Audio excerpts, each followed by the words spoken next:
The second quartet of Joseph Haydn's Opus 76 is one of the best-known Haydn string quartets and probably my personal favorite of this set. This rather serious, at times severe, composition is set in D minor, and its nickname, Quinten, meaning fifths, is owing to a very powerful melodic motive established at the beginning of Movement 1 and used liberally throughout that movement. The work takes the standard four-movement form, and in this recording, the performance lasts just 20 minutes, partly on account of the fact that the Kodály Quartet has elected not to observe the second section repeat in the opening movement. Even with that repeat, however, the piece is not a long one, and its brevity is largely accounted for by the extraordinary concentration of many of its ideas. There are a couple of connections that I'd like to draw between this quartet and the same composer's E minor symphony, the 44th, written the better part of 3 decades earlier. In terms of key tonality, both works are monotonal.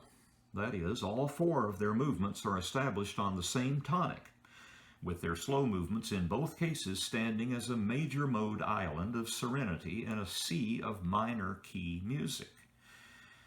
Both works include minuets that are strict canons between high and low voices, with the latter trailing the upper voices by a full measure. Both minuets include parallel major trios. There are also significant differences in the 44th Symphony. The inner movements, for instance, are reversed from their usual order, and that work ends in the same minor key in which it started. While in the quartet at hand, when the second theme returns in D major during the finale's recap, the music remains there and the quartet ends optimistically. I do happen to have made a video over the 44th Symphony, and I'll furnish a link to it in the description below in case you're interested in comparing the 2 compositions. As in the case with my video covering the first quartet of this set, I think it best to offer my remarks in their entirety now and let you enjoy the music's course uninterrupted. Movement 1 makes a very powerful D minor statement right from the outset, with a distinctive melodic motive in falling fifths.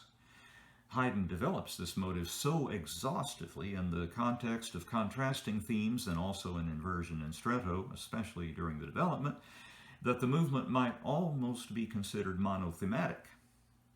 Haydn calls for repeats of both large sections as usual, but only the exposition repeat is observed in this performance. This movement is notably lacking in transitional material, and its retransition is one of the more amazing specimens of that functional passage that I've ever encountered. Movement 2, set in the parallel major, is a genial cavatina in ABA form.